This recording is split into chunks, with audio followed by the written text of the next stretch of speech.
The air inside the small independent bookstore felt different from the world outside. It was thicker, heavier with the scent of aging paper, brewing coffee, and the quiet kind of respect people have for places filled with stories. Sunlight, soft and golden, streamed through the large front window, illuminating dust motes that danced like tiny fairies in the beams. The floorboards, dark and worn with years of footsteps, let out a gentle creak with every shift and weight, a sound that only added to the shop's cozy charm. In a corner, a large ginger cat was curled up on a pile of discounted classics, sleeping peacefully, completely unaware of the gentle buzz of excitement that filled the room. At the heart of this buzz was a simple wooden table towards the back. And behind that table sat Keanu Reeves. He wasn't on a stage or behind a velvet rope. He was just there, in a simple button-up shirt and jeans, looking more like a customer who had gotten comfortable than one of the most famous actors on the planet. He had a small stack of his new books next to him, a pen, and a bottle of water. That was it. There was no entourage, no loud music, no fancy lighting. The whole event felt less like a celebrity book signing and more like a community gathering, where a very special guest had shown up. The line of people waiting was a testament to the kind of person he was. It snaked through the philosophy section, curved past classic literature, and ended near the front door. And everyone in it was patient, almost reverent. They weren't chattering loudly. They were whispering to each other, sharing stories of how his movies had touched them or what they admired about him. An elderly man with a tweed jacket and a kind face explained to the person behind him how he had once seen Keanu give up his seat on the subway. A young woman with bright pink hair clutched a well-loved copy of another one of his books. Not the new one, hoping he might just sign it for her. As each person stepped up to the table, the interaction was the same, yet completely unique. Keanu would look up, make direct eye contact, and offer a small, genuine smile. He would ask their name, listen carefully as they spoke, and respond with a warmth that made the bustling bookstore feel like a private conversation. When a shy teenager mumbled that he was a huge fan, Keanu leaned forward and said, "Thank you." That means a lot, really. When a mother brought her young daughter forward, he didn't just sign the book. He crouched down to the little girl's level, asked her what her favorite animal was, and drew a small, clumsy cartoon of it on the inside cover. The girl walked away clutching the book to her chest like it was a treasure. Every single person left that table with the same look, a soft, surprised smile as if they had just shared a brief, meaningful moment with a friend, not a movie star. But then there was her. She stood about halfway back in the line, and she didn't quite fit. It wasn't just her clothes, which were sharp, trendy, and perfectly coordinated, a stark contrast to the comfortable, casual attire of everyone else. It was her energy. While the rest of the line hummed with a quiet, shared excitement, her energy was loud and restless. She wasn't looking at the books on the shelves. She wasn't smiling softly at the heartwarming scenes unfolding at the front table. Instead, her eyes were constantly moving, scanning the room, the people, the angles of light from the windows. Her phone was in her hand, her thumb scrolling endlessly, but she wasn't just browsing. She was calculating. To her, this wasn't a line of people hoping for a moment of connection. It was a production set, and she was the only one who seemed to know the real script. Her name was Jackson, and online, she was known for her brutal honesty. Her brand was built on calling out fakes and exposing what she saw as the hypocrisy of the rich and famous. Her followers loved her for her fearless takedowns, her loud, confrontational style. And as she stood there, watching Keanu Reeves patiently listen to an old man tell a long-winded story about his dog, all she could see was an opportunity. This wasn't a meeting. It was content. This quiet, respectful atmosphere was boring. It needed a spark. It needed a conflict. It needed her. She shifted her weight, impatiently tapping her foot. The person in front of her, a young man with a sketchbook, turned and offered a friendly smile. "Pretty cool, right?" he whispered, nodding towards the front. Jackson just gave him a tight, quick smile and turned away, her eyes back on her phone.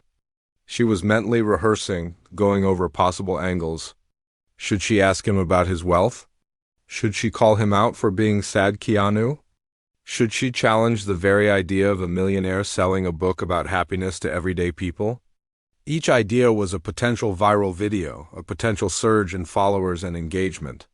The phone in her hand felt less like a communication device and more like a weapon, and she was carefully looking for the perfect place to aim it. The line moved forward, slowly but surely. The ginger cat in the corner stretched, yawned, and went back to sleep. The smell of fresh coffee wafted from a small pot in the corner. The sunbeams shifted, casting long shadows across the floor. And the calm, gentle man at the wooden table continued to greet each person as if they were the most important one in the room. He had no idea that a storm was brewing just a few feet away, a storm of ambition and outrage disguised as a quest for truth.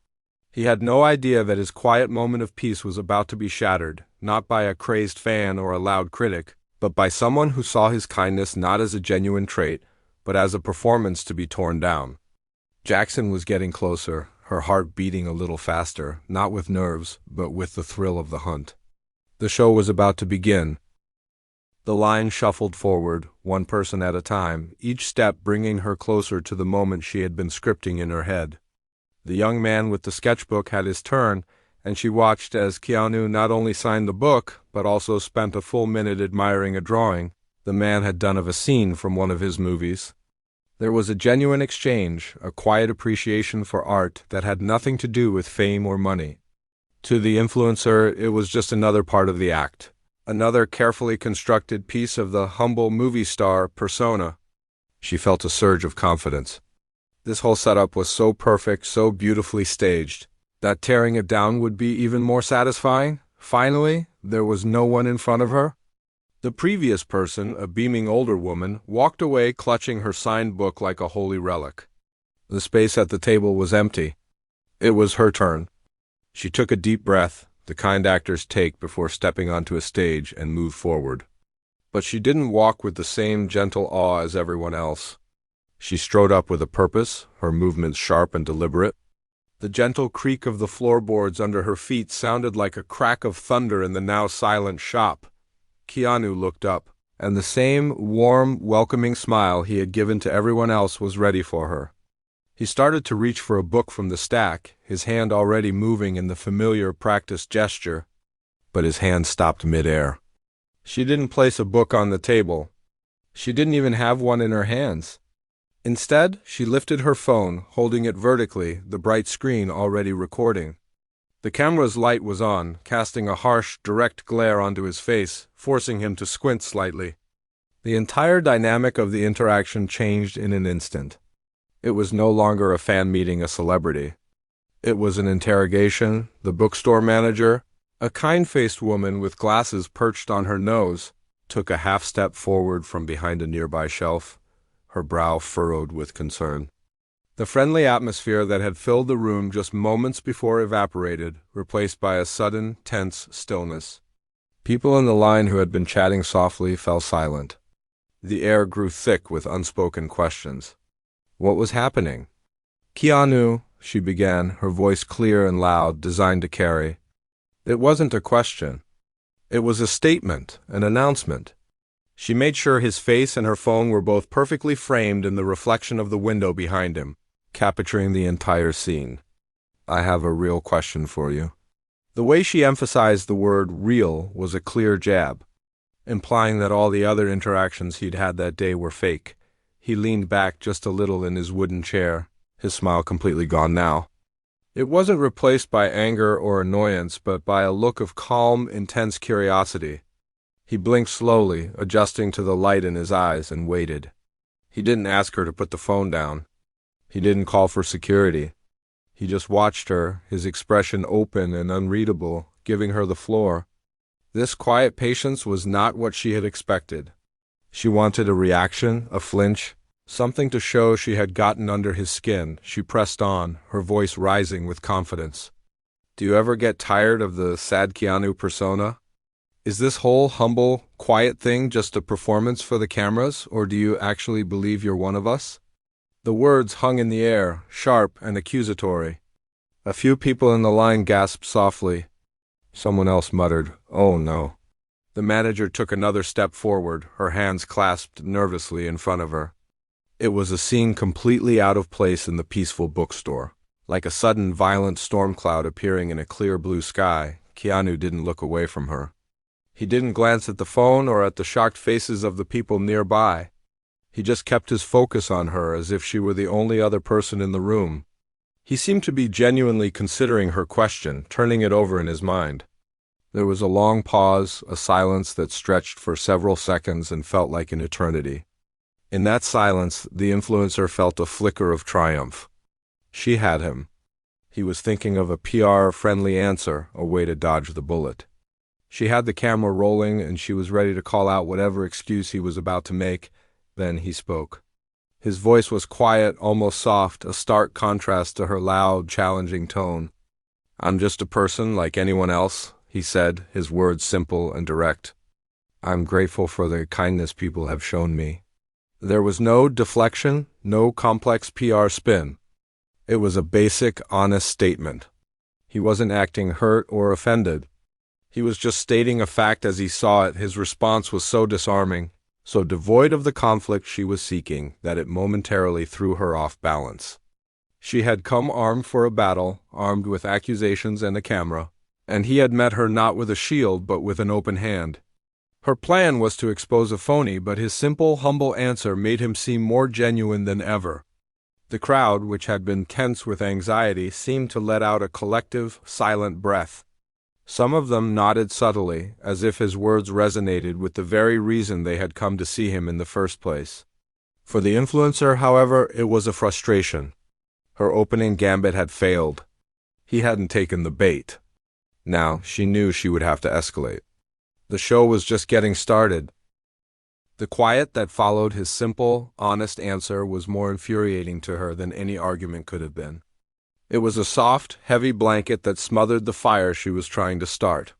Her plan had been to poke a hole in the humble celebrity act, to get a defensive, maybe even an angry, reaction that she could clip and post with a caption like, "Keanu Reeves can't handle the truth."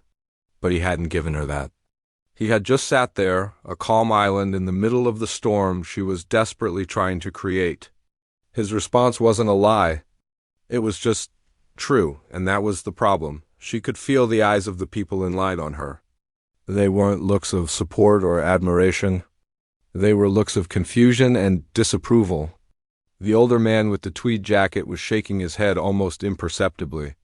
The young woman with pink hair had her arms crossed, her face a mask of disappointment.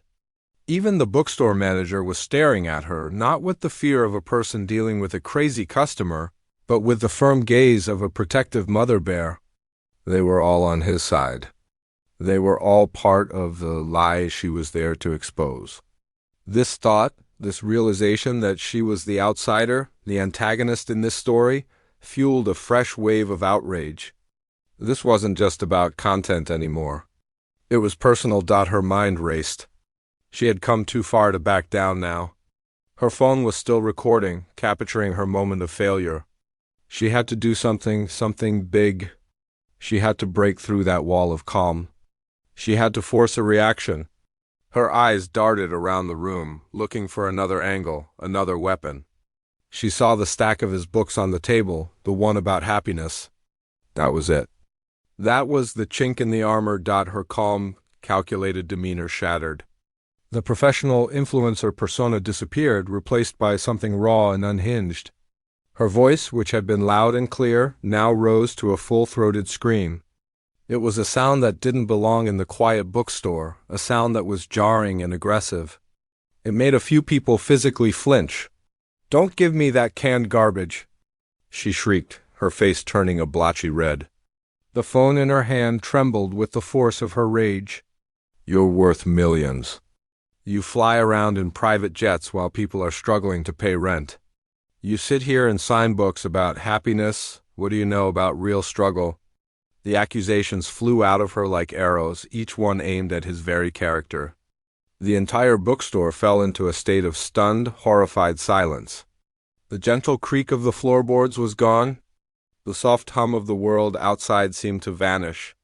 All that existed was the sound of her screaming voice echoing off the shelves filled with stories and wisdom. People froze in their tracks, half in shock, half in a strange, morbid curiosity. A few of them, almost instinctively, pulled out their own phones. But they weren't recording to support her. They were documenting the spectacle, the public meltdown of a person so desperate for attention that she was willing to humiliate herself and attack one of the most beloved figures in popular culture. She was screaming now, her eyes wide with a righteous fury that blinded her to the reality of the situation. She couldn't see the pity in the eyes of the crowd.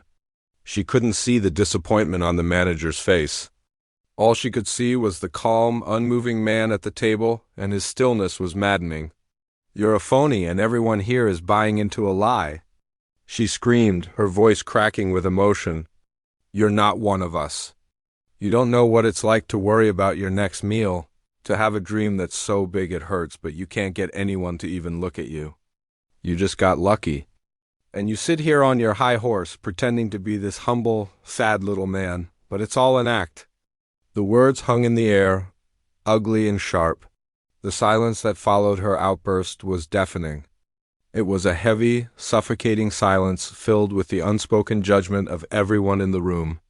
The ginger cat in the corner, startled by the noise, lifted its head, its eyes wide with alarm before it leaped down and disappeared behind a shelf. And through it all, Keanu Reeves just sat there. He didn't flinch. He didn't look away. He didn't call for help. He didn't even look angry. His hands were resting calmly on the wooden table in front of him, his posture relaxed. He watched her as the storm of her anger raged, his face a mask of profound stillness. It wasn't the stillness of a man who was scared or intimidated. It was the stillness of a person who was observing something, trying to understand it. He looked at her not as an attacker, but as a person in a great deal of pain, and his expression held not judgment but a deep, quiet sadness. He was letting her scream, letting her empty herself of all that anger, as if he knew it was the only way she would eventually find her way back to quiet when she finally ran out of breath. Her chest heaving and her face streaked with tears of rage, there was nothing left. No more accusations, no more outrage. Just a hollow, empty silence and the sound of her own ragged breathing. The entire room was frozen, waiting. What would he do? What could anyone possibly say after that? All eyes were on him, waiting for him to respond, to defend himself, to put her in her place. The viral moment she had so desperately wanted had finally arrived, but she was no longer in control of it. The story was now in his hands. The silence that followed her final, screamed word was a physical thing.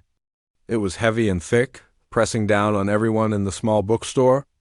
It was the kind of silence that you could feel in your chest, a vacuum where all the air and sound had been sucked out by the force of her rage. The only sounds were the ragged, desperate gasps for air coming from the influencer herself. Her chest rose and fell dramatically, her face a blotchy, tear-streaked red. She stood there, trembling, not with victory, but with the sheer exertion of her emotional explosion. Her phone was still held up, but her hand was shaking so badly that the image it captured must have been a blur of motion and light. Every single person in the room was frozen. The line of fans, which had been a symbol of patient admiration, now looked like a row of statues, their faces a mixture of shock, fear, and pity. The bookstore manager had stopped her advance, her hand half raised, uncertain of what to do. It was as if they were all watching a fragile, priceless vase fall in slow motion, unable to do anything but wait for it to shatter on the floor. And all eyes, every single one of them, were on Keanu Reeves. They were waiting for the shatter. They were waiting for him to react, to get angry, to defend himself, to call security and have this screaming woman removed. It was the logical, expected, and human response, but he didn't do any of that. He just sat there. His hands, which had been resting calmly on the table, hadn't moved. His posture hadn't changed. He was still leaning slightly back in his chair, watching her. He wasn't looking at her with anger or contempt. He wasn't looking at her like she was an enemy to be defeated. He was looking at her with a kind of profound, quiet sadness, the way a doctor might look at a patient in great pain. He seemed to be looking past the shouting, past the accusations, past the phone in her hand, and seeing something else entirely.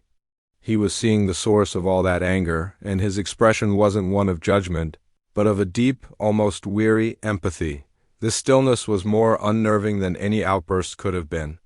For the influencer, it was maddening. She had thrown her best punch, her most venomous attack, and it had been met with nothing, no reaction, no defense. It was like screaming into a void that was quietly and patiently observing her. She had wanted a fight, a viral moment of conflict. Instead, she was getting a masterclass in unshakable calm, and it was making her feel small and foolish and incredibly alone. The silence stretched on, second after agonizing second. Each tick of the clock on the wall was a hammer blow against her confidence. Then he moved. It was a slow, deliberate movement. He leaned forward just a little, bringing his face a bit closer to hers. The gesture wasn't aggressive. It was intimate, as if he was about to share a secret. His eyes, which had been observing her with a sad curiosity, now held a softer, more focused light. He wasn't looking at the camera. He was looking directly into her eyes, connecting with the person behind the performance. When he finally spoke, his voice was barely above a whisper. It was so quiet that the people in the front of the line had to lean in to hear him, and a hush fell over the rest of the room as everyone strained to catch his words. The softness of his tone was a stark, shocking contrast to the harsh, screaming tone she had used. "That sounds like a heavy weight to carry," he said. The words were simple, unadorned, and they landed with the impact of a physical blow. They weren't a rebuttal. They weren't a defense. They weren't an attack. They were an observation of her. In the middle of her public attack on him, he had somehow managed to turn the focus back onto her, not with accusation, but with compassion.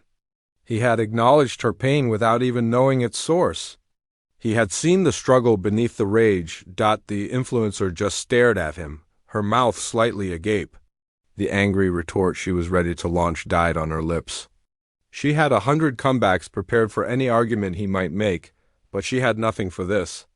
This was a language she didn't understand, a response she couldn't fight. He let his first statement hang in the air for a moment, giving it time to sink in, to work its way past her defenses. Then he spoke again, his voice still impossibly gentle. "I'm sorry you feel so much anger. I hope you can find some peace." And that was it. That was the response. There was no, "But you're wrong about me." There was no, "You don't know my life." There was no defense of his wealth or his character. There was only a quiet expression of sorrow for her emotional state and a simple, genuine wish for her well-being. He had not engaged her in a battle. He had simply refused to see her as an enemy. He had disarmed her completely, not by defeating her, but by refusing to fight. With that, he did something even more profound. He broke eye contact with her. He didn't do it dismissively or angrily. He simply turned his head, his gaze shifting to the person standing awkwardly and uncomfortably behind the influencer. It was a young man who had been visibly wincing during the outburst. Keanu gave him a small, apologetic smile, a silent acknowledgement of the unpleasantness that had just occurred. "I'm sorry about the interruption," he said to the young man, his voice returning to a normal, conversational volume. "What's your name?" The shift was immediate and absolute. In that single moment, he had moved on. He had acknowledged the storm, offered a quiet wish for peace for the stormbringer, and then calmly returned to the peaceful day he had been having. The influencer, with her phone still held high, was no longer the center of attention. She was an interruption, a sad, loud noise that had passed. The story was no longer about her angry confrontation. It was about his graceful response. And in that moment, she knew she had lost. Not just the argument, but something more. She had come to expose a phony and had been made to feel like the fake one. She had come to destroy a persona, and in doing so, had her own sense of self completely and utterly destroyed. The words hung in the air, not with the sharp crack of a whip, but with the deep, resonant hum of a bell struck just once. "I hope you can find some peace." It was a benediction, a quiet prayer offered in the middle of a battlefield. For the influencer, it was the final, crushing blow. all the air went out of her. The rage that had inflated her, that had made her feel powerful and righteous, vanished in an instant, leaving her feeling like a punctured balloon, limp and shapeless. The phone in her hand, which had been her sword and shield, now felt impossibly heavy, a cold brick of incriminating evidence. Her arm, once held high and steady, began to tremble, and she slowly lowered it, the screen now facing the floor. She was completely and utterly deflated. She had come armed for a fight, armed with accusations and outrage, but she had been met with a quiet, disarming wave of pity. His response didn't attack her. It bypassed her anger completely and addressed a sadness she hadn't even admitted to herself. In that moment, under the soft, compassionate gaze of the man she had tried to destroy, she wasn't a powerful influencer exposing a celebrity. She was just a person who had screamed in a bookstore. And everyone had seen it. The weight of the silence in the room was now matched by the weight of the stares from the crowd. They weren't looking at her with fear or admiration. They were looking at her with a mixture of pity and disappointment, a combination that was far more humiliating. She saw the face of the old man, his brow furrowed not in anger but in sorrow. She saw the young woman with pink hair, her arms still crossed, but now her expression was one of pure, unadulterated pity. These people, whom she had dismissed as blind followers, now seemed like a jury that had already reached its verdict. And the verdict was guilty. A hot, prickling sensation crept up her neck and spread across her face. It was the physical feeling of shame, a blush so deep and burning it felt like her skin was on fire. She couldn't stand to be there for another second. She couldn't stand to see Keanu gently interact with the next person in line, to watch the peaceful atmosphere she had shattered so effortlessly reform around her like water closing over a stone. Her video, her viral moment, had been created, but as she fumbled to turn off the recording, she knew with a dreadful certainty that it was not the video she had wanted. This was not her triumph. This was her public, undeniable failure. Without another word, she turned. Her movements were clumsy, her legs feeling weak and unsteady. She almost bumped into a stack of books, catching herself at the last second. She kept her eyes fixed on the door on the promise of escape. She didn't dare look at anyone. The sound of her own footsteps on the creaky floorboard seemed to echo loudly, announcing her retreat.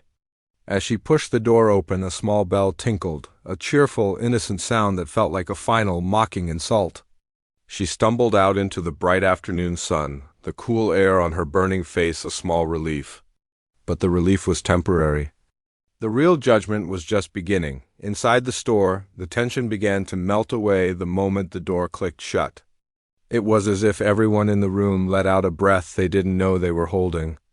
The young man Keanu had turned to, looking a bit flustered, finally found his voice.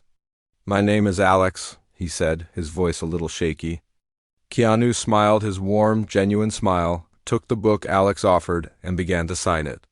"It's nice to meet you, Alex," he said, his voice calm and steady, as if the entire, ugly interruption had never happened.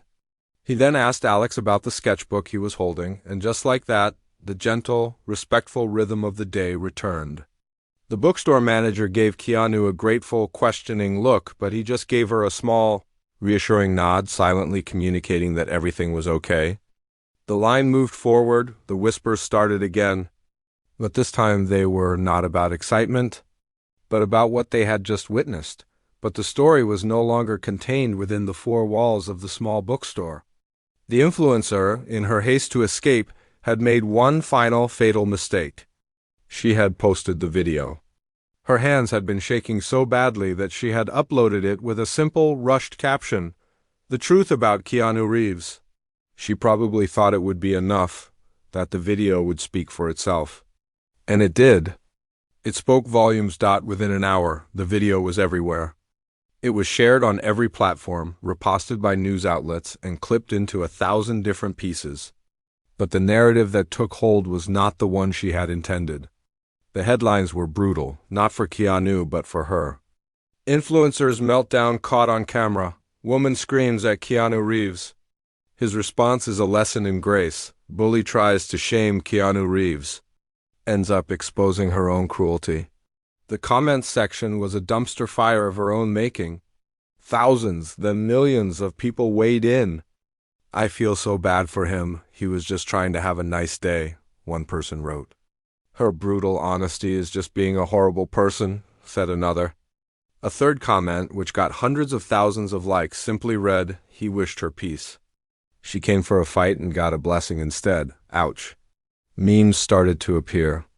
A picture of Keanu's calm, sad face with the words, "I hope you find some peace," written in an elegant font underneath, became one of the most shared images of the week. Her attempt to control the story had completely backfired. The internet, a place that could be so cruel, had collectively decided to defend its favorite son, and in doing so, it turned her into a public villain. The fallout was swift and brutal. The companies that paid her to promote their products started to send her emails, their language polite but firm, saying they were reevaluating their partnership and no longer required her services. Her follower count, which she had guarded so carefully, began to drop. Not by the hundreds, but by the tens of thousands, then by the hundreds of thousands. People who had once praised her for her fearlessness now commented on her old posts, calling her a bully and a disgrace. The brand she had built on calling out fakes was shattered, because the public had decided she was the biggest fake of all. She had wanted to expose a lie, but in the end, all she did was expose the ugly truth about her own emptiness, and the world had watched it all in high definition. The quiet, calm response from a man in a bookstore hadn't just won the day. It had become a roar that echoed across the internet, a powerful testament to the idea that grace is a weapon more powerful than rage.